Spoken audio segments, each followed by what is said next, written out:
అయితే digital exclusive లో మనం చూస్తున్నాం. ఈటీవీలో వచ్చే పాడుతా తీయగా ప్రోగ్రామ్ లో అనేకమైన చీకటి బాగోతాలు జరుగుతున్నాయని చెప్పి వాటిని బయట పెట్టడానికి ప్రయత్నించారు సింగర్ ప్రవస్తి. ఈ విషయం మనందరికీ తెలిసిందే. గత కొన్ని రోజులుగా సోషల్ మీడియాని షేక్ చేసిన టాపిక్ ఇది.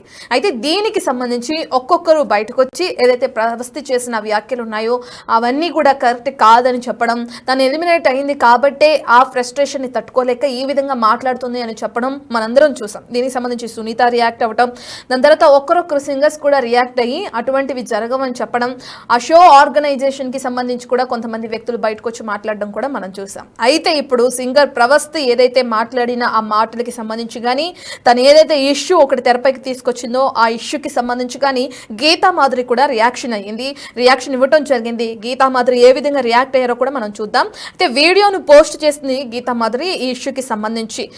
తనకి ఇన్ని రోజులు అవగాహన రాలేదని, అవగాహన రావడానికి టైం పట్టింది, అందుకే అన్ని తెలుసుకునేంత వరకు మాట్లాడడం సరికాదు కాబట్టి ఇప్పటి వరకు మాట్లాడలేదని చెప్పి కూడా గీతా మాధురి అంటుంది. ప్రవస్తి ఒత్తిడిలో ఉండొచ్చు, అందుకే ఈ విధంగా మాట్లాడి ఉండొచ్చు అని చెప్పి కూడా గీతా మాధురి అంటుంది. ప్రవస్తి, నీకు నేనున్నా, మేమంతా ఉన్నాం. సో ఒక్క రియాలిటీ షోతో నీ లైఫ్ మారదు. ఎక్కువ ఒత్తిడికి గురి కావద్దు, ఏదో అన్నారని ఆపాదించుకోవద్దు.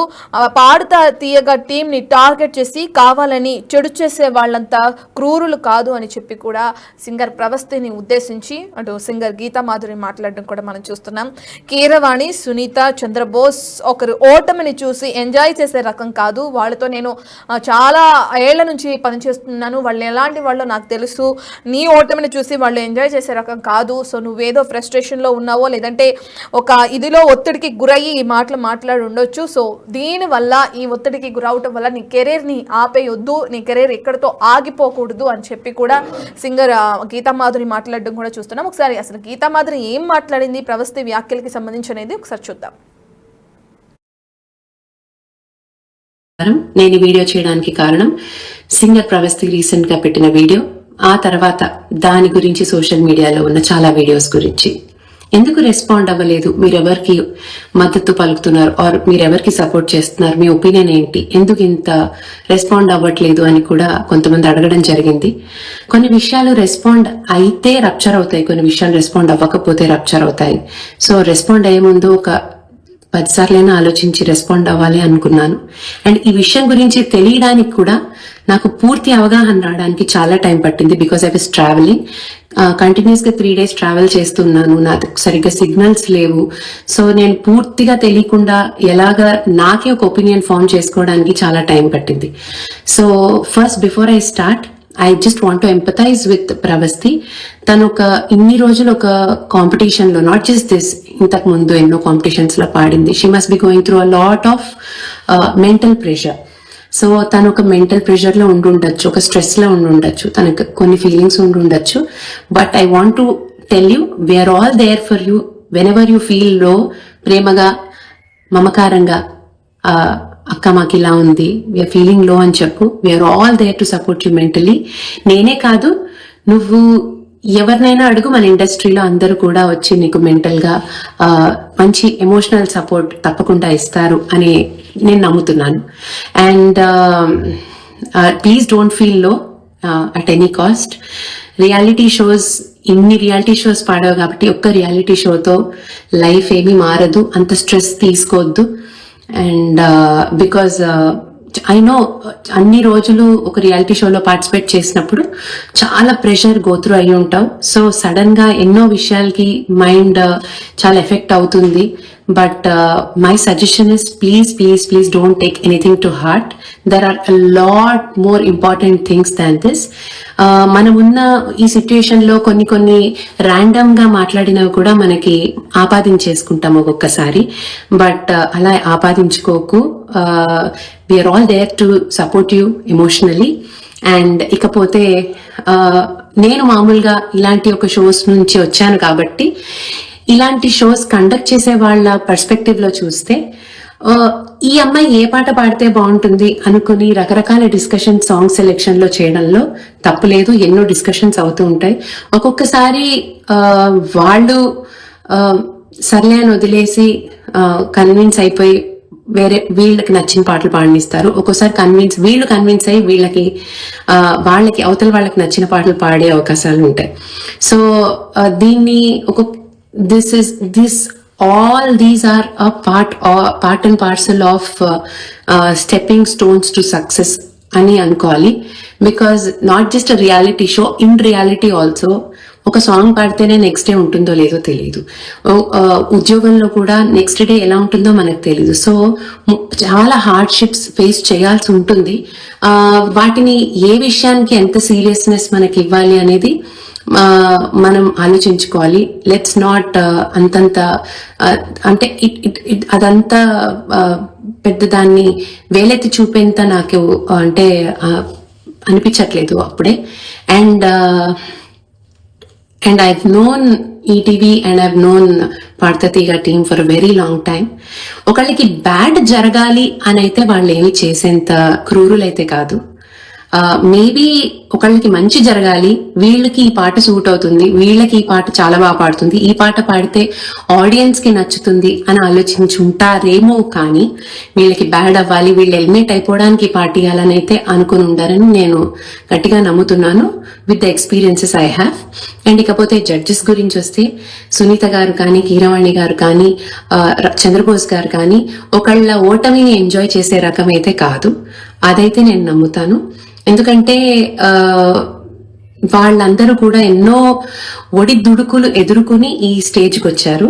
సో డెఫినెట్లీ మేబీ ఆ టైంలో ఒకళ్ళు పాడిన పాట నచ్చకపోయి ఉండనంత మాత్రాన వాళ్ళకి ఆ పర్సన్ అంటే ఇష్టం లేకపోవడం, ఇష్టం ఉండడం అనేది ఉండదని నేను అనుకుంటున్నాను. కానీ మనమున్న పొజిషన్ లో ఇప్పుడు ఒక కంటెస్టెంట్ యాంగిల్లో చూస్తే చిన్న కామెంట్ కూడా చాలా డిస్టర్బింగ్ గా ఉంటుంది, చిన్న కాంప్లిమెంట్ కూడా చాలా హ్యాపీనెస్ ఇస్తుంది. సో అంతా ఇప్పుడు we are not the main characters of others life. So వాళ్ళు ఒక కామెంట్ ఇచ్చినంత మాత్రాన మనల్ని గుచ్చాలి అని అనుకోవాలని లేదు. సో ఇది నేను అనుకుంటున్నాను. అండ్ ఇది నేను నమ్ముతున్నాను కూడా, because I have seen all these people. And I wish everybody takes all these kind of experiences positively. ఇకపోతే నేను చాలా బాధపడిన, చాలా సీరియస్ గా ఫీల్ అయిన విషయం ఏంటంటే, ఈ సీన్ని ఆసరాగా తీసుకుని, ఈ సిచ్యుయేషన్ ని ఆసరాగా తీసుకుని ఎంతో మంది సెలబ్రిటీలు దొరకడం కోసం వెయిట్ చేసి జడ్జెస్ ని చాలా దూషించడం అనేది నాకు చాలా చాలా చాలా బాధ అనిపించింది. దొరికిందే ఛాన్స్, ఎక్కడ దొరుకుతారా అసలు సెలబ్రిటీలు ఎప్పుడు దొరుకుతారా, మనం పిచ్చి పిచ్చి కామెంట్లు పెట్టేద్దాం, పిచ్చి పిచ్చిగా మాట్లాడేద్దాం అనుకోవడం అనేది I think we all have a serious problem. ఎందుకు అసలు సెలబ్రిటీలు ఎప్పుడు దొరుకుతారా అని వెయిట్ చేస్తున్నట్టుగా అనిపించింది. బికాస్ నిజంగా వీళ్ళకి ఇన్ని ప్రాబ్లమ్స్ వాళ్లతో ఉండుంటే ఇన్నాళ్ళు ఎక్కడ ఇలాంటి రిప్లైలు, ఇన్నాళ్ళు ఇలాంటి కామెంట్స్ పెట్టుండొచ్చు కదా. సో ఎక్కడ దొరుకుతారా లాగా నాకు అనిపించింది. Maybe I'm wrong also, but నాకు ఇలా అనిపించింది. It's my opinion about this thing, because I've seen a lot of hate comments and I really felt bad. ప్రవస్తిని తిట్టినా నాకు బాధగానే ఉంది, సునీత గారిని, కీరవాణి సార్ని అండ్ అలాగే చంద్రబోస్ గారిని తిట్టినా బాధగా ఉంది. ఇకపోతే జ్ఞాపిక వాళ్ళని, ఈటీవీ వాళ్ళని తిట్టినా కూడా చాలా బాధగా ఉంది. బికాస్ ఎవరు సాడిస్ట్లు అయితే కాదు. సెలబ్రిటీలకి ఫీలింగ్స్ ఉండవు అనుకుంటారు, ఏదో ఒకటి మాట్లాడేస్తారు, కానీ చాలా ఎఫెక్ట్ అవుతారండి అందరూ. I think we have to be ఒక పక్క మనం అంటే ఆనెస్ట్లీ ఈ సిచ్యుయేషన్ లో నాకు బ్యాడ్ కామెంట్స్ పెట్టే వాళ్ళందరూ హిపోక్రట్స్ లా అనిపిస్తున్నారు. ఎందుకంటే ఓ పక్క ఎవరికో సెన్సిటివ్ గా లేరని చెప్పి ఇన్సెన్సిటివ్ గా ఉన్నారనే ఫీల్ అవుతూ అవతల వీళ్ళు ఒక ఇన్సెన్సిటివ్ కామెంట్ పాస్ చేస్తున్నారు చాలా మంది. అక్కడ I'm really feeling very sad and bad. So I feel everyone has to be sensitive towards everyone. I think this is a kind of a reminder to everyone.